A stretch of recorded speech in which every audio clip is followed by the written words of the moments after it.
Imagine that. Such a dad Welcome to joke. the epicenter of sports and entertainment. This is the Rude Dog Show. Now, here's your host, Rudy Reyes. A T-GIF or TGIF or however your Friday, well, however you spend your Friday, make sure you spend at least 30 minutes with me and yours truly, Rudy Reyes, on the TheRudeDogShow.com. Lots of great stuff. And of course, I have my two favorite guys. Head of their couch coach is trying to come back on with his webcam. Of course, Cory Bosemer. If I said it right, I hope I did. If I didn't, I Close apologize enough. in advance. Close enough. Close enough. You know, you guys are out there experiencing what the cold weather is like in Indianapolis right now. And I know traffic wasn't very friendly around the general area. Cory's just getting there today. And of course, Coach has been there for a little bit. Chris, I'm going to go to you first. Out of all the guys that you've spoken to today at the Combine, I know there were quite a few of them, a lot at the podium, and they seem really relaxed, kind of kick back, recognizing the obstacles or, for lack of a better term, athletic things they would have to perform on the field today on top of the 40 for linebackers.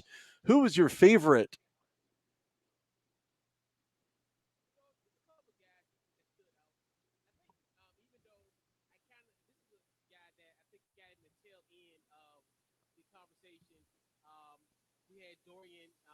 Dorian Thompson Robinson.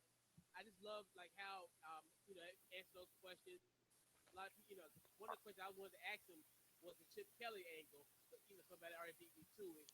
But just the fact of his confidence. As a matter of fact, when we ran into him when we were on the way to Lucas Oil, he just seemed just a real chill, laid back guy. I think he's the one where I can see him him becoming a starter down the line. May not be like in 2023, but I like his poise as well.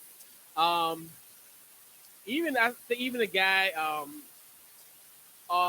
Actually, we had it was a wide receiver, C.J. Johnson from East Carolina.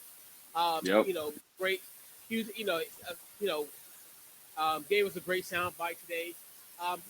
Felt very confident, and then even from the tail end of what I've heard of CJ and Bryce, where they just some Southern California kids.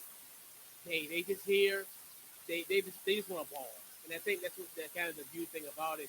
If they are, if you become, if you are one of the recipients of that quarterback talent, you got to trade the left sleeve away. Yeah, you have to adjust your audio a little bit. I caught the majority of that, but very, very low. Okay. So with that, I watched some of the linebackers, play today. At least play when I call play. I mean, play is in once they're on the field is play time. That's kind of it's just like being in a sandbox. Once you're in a sandbox, you can play, build a castle. Hopefully, don't throw the sand at other people. But I think the kind of guys that were out there today running the 40, Cory, I look at the slew and plethora of who those guys are. Yeah. Give me your assessment. Based on what you were looking at, who was the fastest, the smoothest, and then give me the worst performance. Fastest, the name's slipping my mind, but the guy from Michigan, the defensive back, his first attempt was a 4.27. Wow, now, he wasn't that's that, not lazy. Yeah. Yeah. Yeah, 4.27. Now, his second attempt wasn't as quick, but it still wasn't as slow as a 4.27. So that kid from Michigan really stood out. And overall, though, honestly, what I saw, a lot of the guys' second attempts out there were fairly worse than their first attempts were, like considerably. I'm talking a whole 3.5 seconds for some of them. Worst, Wow. Catrell Clark, if I'm pronouncing it right, Keitrell Clark, Louisville only was like 1/10 of a second difference as far as time goes from first to second attempt. So to me, he stood out the most as far as consistency goes when it comes to the running time. Okay. And So then who was the worst? I'll say schools. I won't say names. That's okay. You can say however you want it. I know, but there's a guy from USC that didn't fare too well. Wow, USC. Didn't fare too well at all. Wow, that's kind of amazing, and I say that because not everybody was invited to the combine, but more importantly, USC, out of all teams, slower than molasses. I have a hard time I don't biting that. I know mean, if I'm sure it's like you what in say a 4, slow as 5, 8. molasses, but they just didn't. Well, He compared to didn't everyone fare else, well. Yeah, he didn't right? Well, fare compared to well. everyone else, at like 4.3, 4.4, and a 40, he was probably 4.5, 4.6, maybe in the 40. That doesn't exactly Ish. strike me as being super fast. So you are Yeah. losing it either at the line or in stride. Or you're just not giving it everything you have. Now, I understand you have differentiations in athleticism from Yep. free safeties who aren't carrying that extra 150, 175 pounds to a defensive lineman, who's checking in at, 280, 290. So you're going to see a differentiation. But look, speed is speed. Either you have it or you don't. You can't No, just that's make up correct. speed. That's correct. Yeah. There was another guy that I think did like almost 4.7, right around 4.7 time. I'm like, good luck, buddy. That ain't. He's got a little bit of time. He's got a little bit of time. I mean, not enough time to make up. I mean, he does have time, but not anywhere near the amount of time he's going to need to make up. Those numbers are final. Now, I'm not going to say that the NFL Combine is the end all, but this is a collective unit. You have collective athletic guys from all over the country competing Yes. to be noticed by scouts, having conversations with teams while they're there. There are free agents. We and Chris were talking about this yesterday in regards to some guys being there free agent mode. Did you see any free agents, Cory, yourself hanging around there today? No, honestly, I didn't. I really didn't. All I've seen was the guys that were there for the combine to perform and college coaches. Okay, well, very good. I expect more to be there as the week goes on. Of course, we're headed into the weekend, tomorrow being Saturday. This show is on today's California, today's Canada. If you're into that Canadian kind of thing, which most people are, especially when Crown Royal is from Canada. I don't know if you guys are drinkers or who isn't, but yeah, stuff like that. Peanut butter, I think. I don't know. Uh, they say football, but that cannot be the case at all. I disagree with that.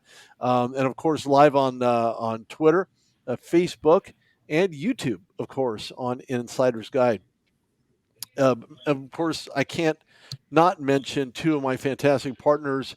One is SaturdaysCount.com. There are 12 Saturdays in an NCAA football season. Make those 12 weeks count with a win and put a natty in the case. Go to SaturdaysCount.com to get your free shirt of the team you root for, the team you've been to and seen on the sidelines, or the college you happen to attend. You just want to make sure you show your pride for your school. And of course, Trophy Case.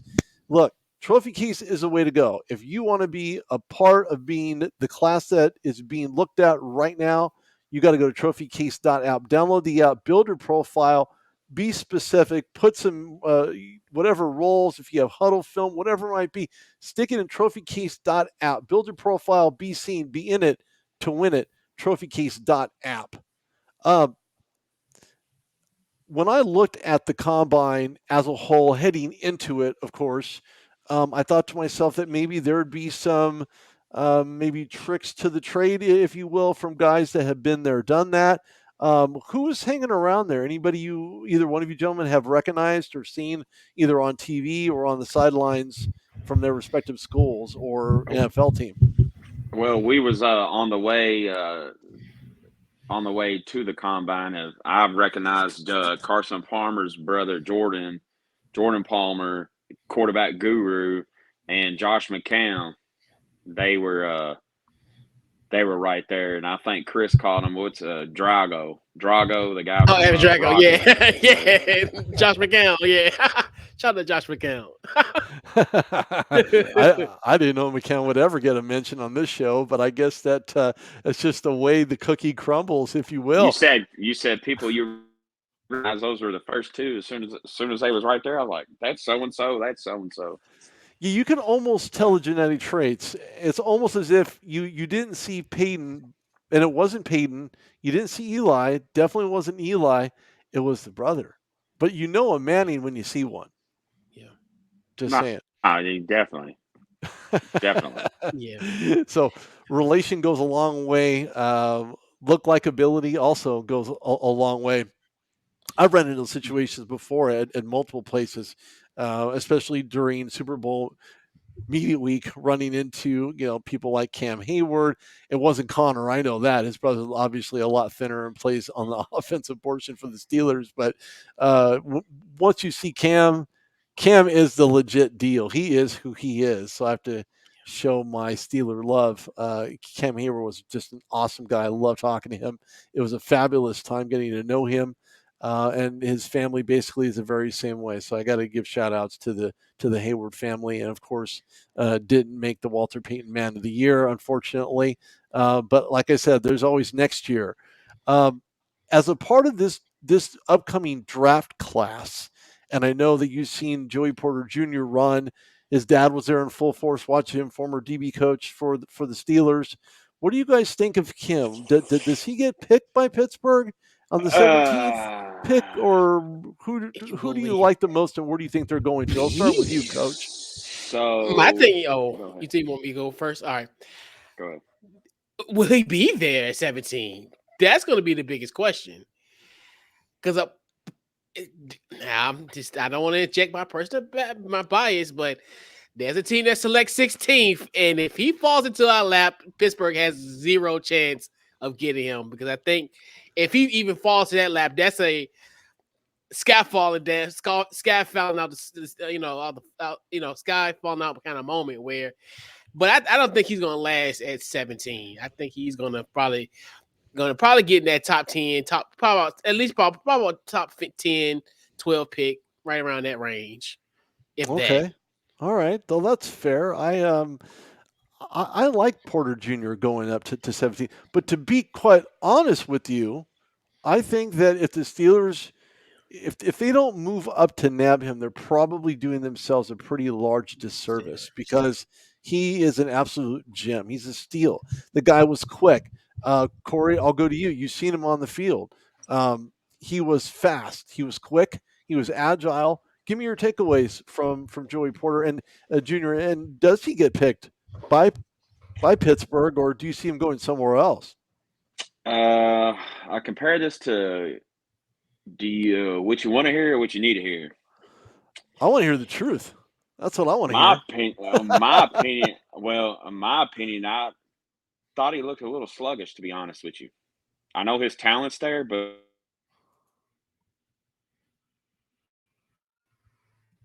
Oh, we seem to have lost connection. Go ahead one more time, Cory. I guess we kind of missed Cory there, and I know Coach is back. Coach, I'll have to go to you. Yeah. Okay, there's a serious delay going on here. I apologize about that. But Cory, go ahead. Let's try that again. So what I was saying was I wasn't impressed. I thought he ran a little sluggish. And I say that not to discredit him because he's an all-around talent. That's proven and that's well documented. I don't know if he was nervous. I don't know what was wrong, but he wasn't as fast as he normally always is. That's what I visualized. I was So kind of you've surprised. seen him run faster? Well, Were I you mean, hoping he'd run? he's known to have a little bit of speed, and I was just like, was kind of taken back. Part of me, I don't know. I don't want to sound or seem disrespectful with my opinion. I just expected No, more coming your from it. opinion is your opinion is your opinion. Everybody's entitled to it. Everybody has one. I just expected more. You get what I'm saying? I ain't Okay. expecting a 4.27 out of Joey Porter, but I expected more than what I saw. Okay. All right. I'm going to go to you, Coach. What did you see out of him? I mean, like you said, it's a standard. Like you said, to Corey's point, there's a standard with that he bears it.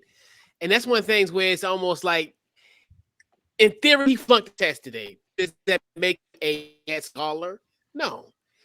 Like you said, and even as we talked about, as we interviewed players today, a lot of people say the combat experience is going to be different for everyone. Somebody's going to have a good combat, some people are going to have a bad combat. There's an expectation behind Joey Porter.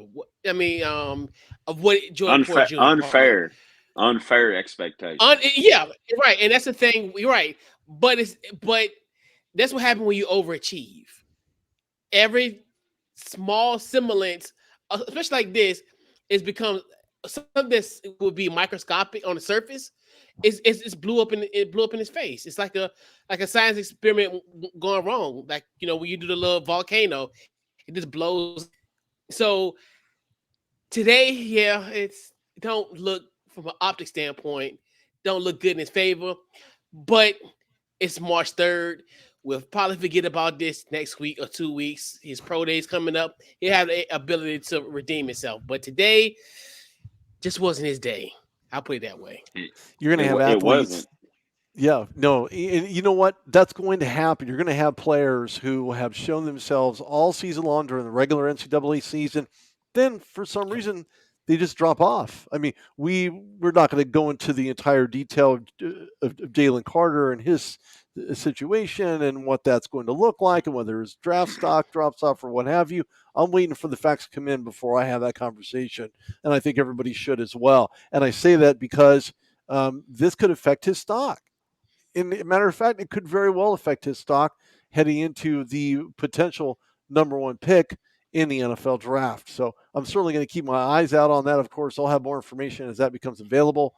As that arises, we'll have that conversation again at some point sooner rather than later. And with that being said, there's just a lot of great talent at the combine. There's a lot of, with these guys, the lack of familiarity with the NFL landscape, other than the scouts that have spoken to them, the scouts that have had those conversations with him, and moreover, their ability to instill the reality of what it's going to look like in an NFL system, being on the sidelines. If they don't get the touches they're looking for, or maybe it's just part of a linebacker rotation, whatever the case may be, they have to be prepared. Out of all the guys that you've spoken to today, Cory, and I'll start with you, who impressed you the most? It seems more NFL ready from a verbal standpoint. Kentucky's quarterback Will Levis. I'm not saying that. I'm not saying that because that's where I'm from. I'm saying that just based on the players that I was able to be around by the time that I got there. Will Levis spoke with one-on-one with former ESPN personality Michael Smith. And the questions that Michael Smith was asking him, Will Levis kept constant eye contact. His eyes never twitched. His eyes never wandered away. Usually when you're talking to somebody and you ask a question that makes them uncomfortable or flustered, their eyes start to walk. Their eyes move. Will kept constant eye contact, was very fluent in his speech, and never fumbled a word, wasn't afraid to answer any question that Michael Smith asked him. I was honestly thoroughly impressed. Now, I'm not saying that there wasn't other guys there, but from what I've seen visually, I have to go with Will Levis because I was right there and watched the whole interview. Wow, that speaks pretty highly. To have visual contact with somebody that is actually interviewing you is relatively impressive, especially from a young player, especially NCAA player, a guy who's maybe not as gifted from a vocal standpoint, not as fluent to have these types of conversations with these on-air personalities. I'm going to ask you the same exact question, Coach. When you've spoken to any of these guys, any of them seem pro ready? One that stood out, and it's going to be Arquan Bush. He's a cornerback from Cincinnati. And I think I have that uploaded on Twitter. Twitter is one of the things where I'm trying to be great, and they messing me up wise, but I'm good though. But I just like the fact that it's coming from that lineage of Cincinnati, kind of knowing, hey, as far as his bond with Sauce Gardner and Kobe Bryant as well. So I like the fact that, it's something that, hey, he leans on it. He gets feedback from them as well. So it's not just a situation where he has a great relationship.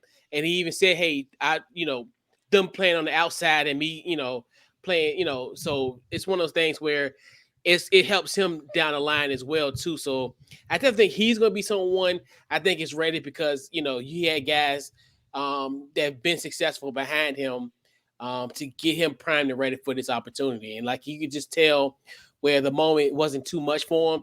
I think he just knew from those guys' experience. And hey, why not get advice from obviously Kobe being a starter in Seattle, and then you got an All-Pro cornerback in Sauce Gardner. So two great guys to to kind of alleviate kind of the stress that this week kind of comes with. That's when we dissect the conversation pieces that we've had with athletes along the way, and there are things that really kind of stand out to you. I know I've interviewed plenty of guys, ones that had made the draft and actually went into the NFL, and some that just didn't. And those particular gentlemen, there's something that, from not only a character standpoint, but from a verbal and fluency standpoint, shows an IQ pattern. Whether it's good or bad, it still shows an IQ pattern, and it's about following the question. I've when I interviewed Terrell Edmonds in 2018 when he was drafted by the Steelers out of Virginia Tech, he was pointed, he was sharp, he gave a lot of visual aid in regards to his animation. It really spoke volumes about the kind of person that he is, and he keeps his nose to the grindstone and keeps fighting and just keeps trucking along.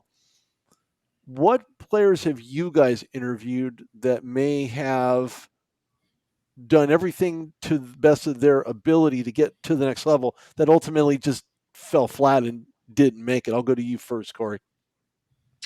Now, are you saying as far as prior to today or the players that we interviewed today?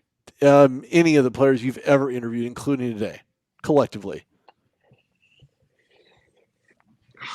Again, I don't ever want to throw anybody under the bus, but well, it's not a throwing under the bus. You're just giving your perspective to who, as a player, was it a safety? Was it a D lineman? Was it an O lineman?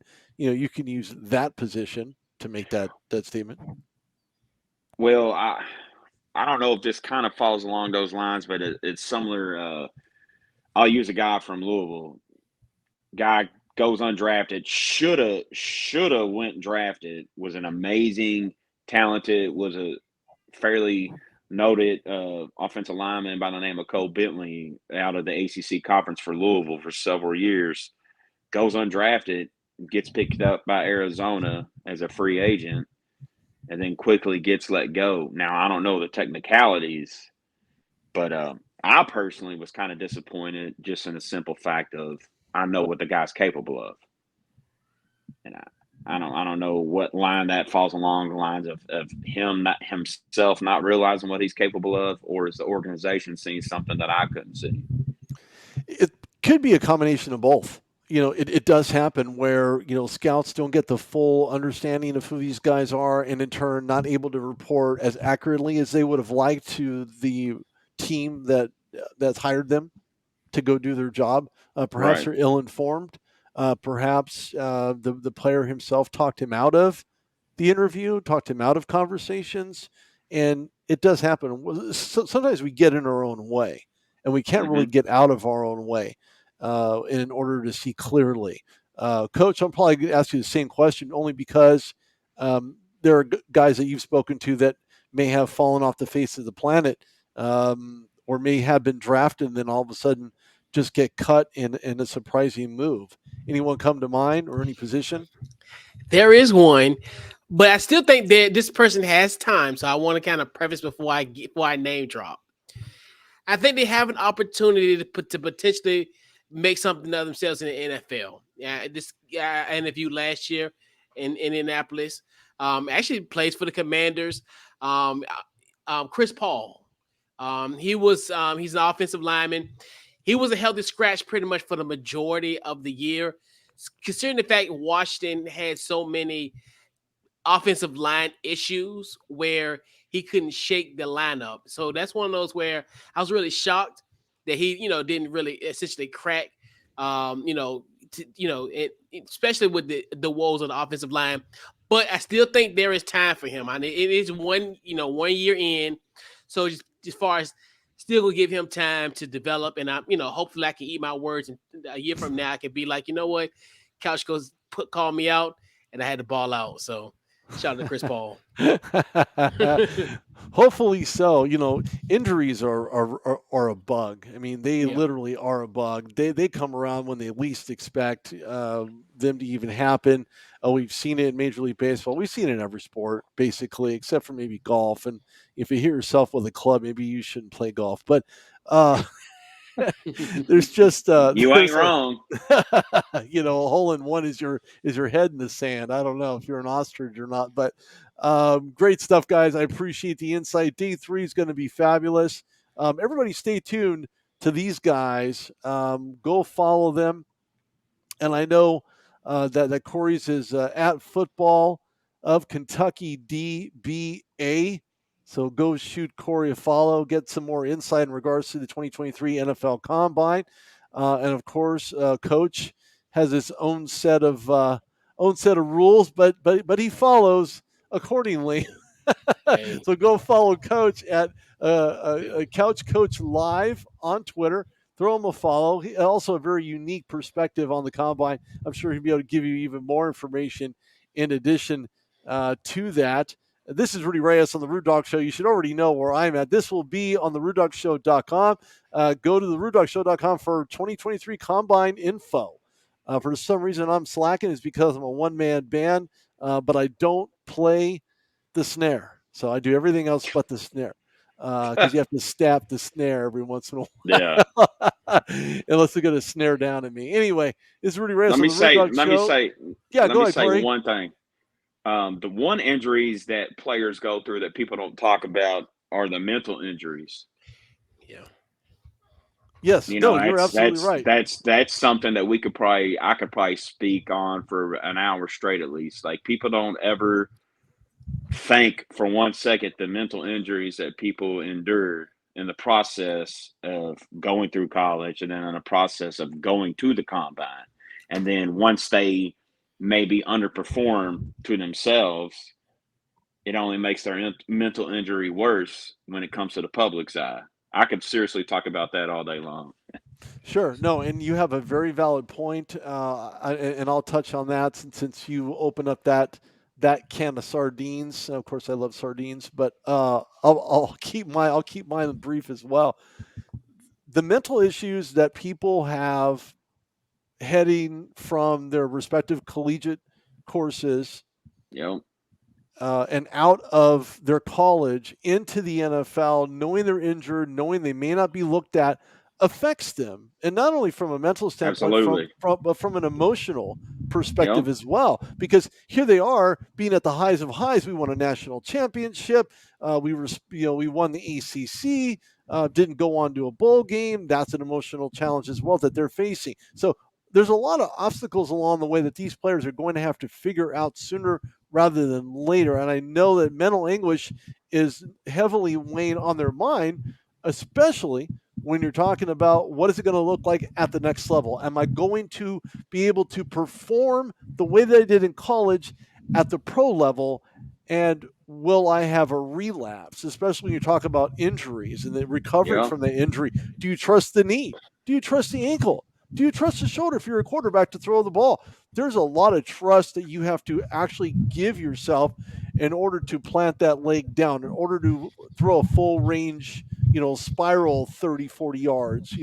There's a certain amount of trust that you have to have within yourself in order to perform at the next level, albeit the NFL.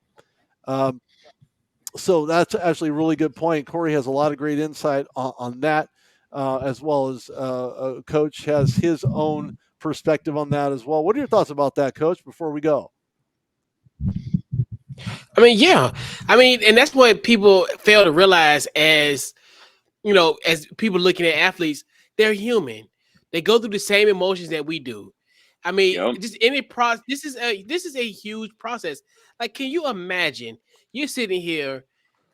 You're about 7 weeks away, not even knowing 7 weeks from now. You don't even know what city you're gonna be living in. Like, you could Right. be here in Indianapolis, and you might get drafted on the week of April 27th.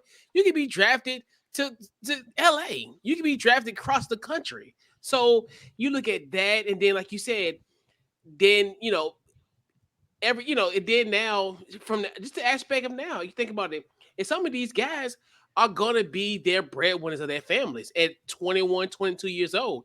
I mean, it's a lot to understand. Like, they're gonna be, so much distractions just outside of this realm of the field. So Right. yeah, I mean, that's one thing I hate when people don't realize they're human just like us. They have emotions, they have feelings, they have problems. Just because you see a guy, oh well, he got a $25 million and 18 million of his guaranteed, he still got issues just like you. That's the three of us. So yeah, big time. Yeah. All right. Taxes are also guaranteed too. Oh, Taxes. Don't forget about that. oh, you're right. If you go to LA, like I did that scenario, oh gosh, like Yeah. yeah, you're right. Oh yeah, that's compounding some more stress.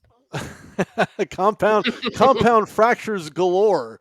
And we could talk about this into infinity and beyond. But this is TheRudeDogShow.com, brought to you by Today's California, Today's Canada. We are on LinkedIn, Twitter, Facebook, YouTube, and of course it will be on TheRudeDogShow.com. Again, throw both of these guys a follow. Their names are the same, whether you're on Instagram, whether you're on Facebook, or whether you're on Twitter. So make sure you throw them a follow. And when you do follow, put hashtag The Rude Dog Show, because that's where you heard it. Or maybe you heard it on other places, other formats and the forums that these gentlemen have been on. Thank you, guys. Look forward to the best. Great work Yes, so sir. far, and we will touch base with you a lot sooner than later. And, of course, the combine is going on through the weekend, so do what you do and do it well. Absolutely. All right, guys. Thanks for tuning in. I appreciate it. Thank you, everyone, for tuning in, spending your half hour with us. That being said, this is Rudy Reyes on TheRudeDogShow.com. We'll see you guys sooner rather than later. Have a great night.